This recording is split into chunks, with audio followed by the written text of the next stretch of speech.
Delusion means what?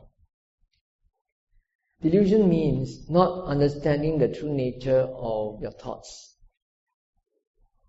How your thoughts are structured, what your thoughts are based on.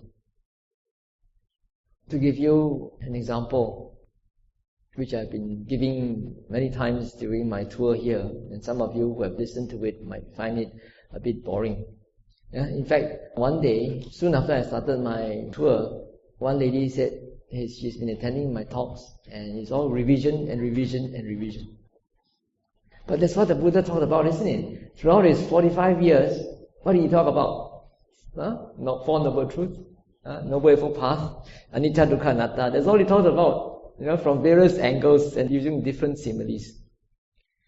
So this one I'm going to tell you about is, I don't know whether it's true or not, probably it's fictitious, but anyway, it's a very good story. I read it in my email when I was spring cleaning my attachments. So it's a story about an English couple, and it's giving us an account of their diary entries for one day. So this lady wrote in her diary, "I'm so devastated today. My husband just wouldn't pay attention to me at breakfast time. He would look so depressed. And when I tried to talk to him, he just ignored me. And when I asked him, do I have anything to do with this? Did I cause you this, depression, or did I make you upset in any way?" The husband said, "No, there's nothing to do with you, But he was totally depressed the whole day, seems very dejected and refused to talk to her. And so this woman wrote, maybe there's another woman in his life. What does she have that I don't have? What can she give that I cannot give?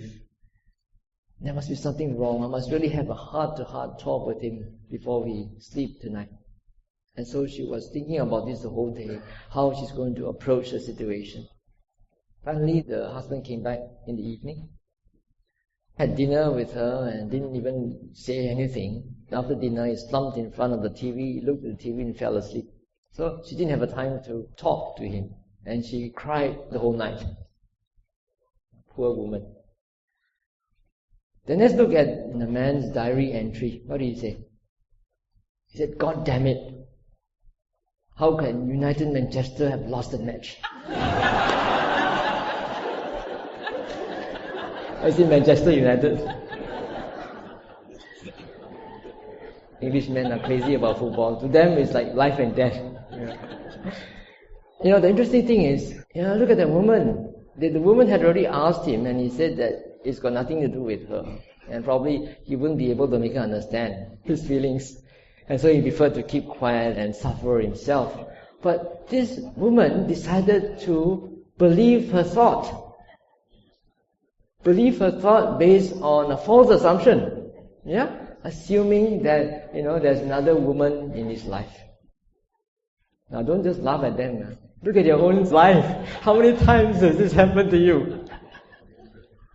How many times has this happened to you? And that's simply because you're not mindful. We do not have mindfulness and full awareness. We were not mindful of our thoughts. You do not look back at your thoughts to see whether your thoughts are worth believing or not. Like I said, whatever we think, speak, or do is preceded by an intention. Right? Something crops up first. You have to watch that intention, you have to watch that preliminary thought, and then evaluate it before you want to pursue it or not. Right? Because that woman did not actually investigate her thoughts. She simply believed her own assumptions, which are actually totally false. Then, because you believe your assumptions, you believe your thought, keep on proliferating it, you're causing suffering to yourself, isn't it? So that's actually where our suffering comes from. It comes all from the mind. What we can perceive through our senses are actually raw data. You see colors, you hear sound, you smell smells. If you've never smelled something before, you wouldn't even know how to call it. And then you taste. A Westerner who has never tasted durian before, wouldn't know what it is.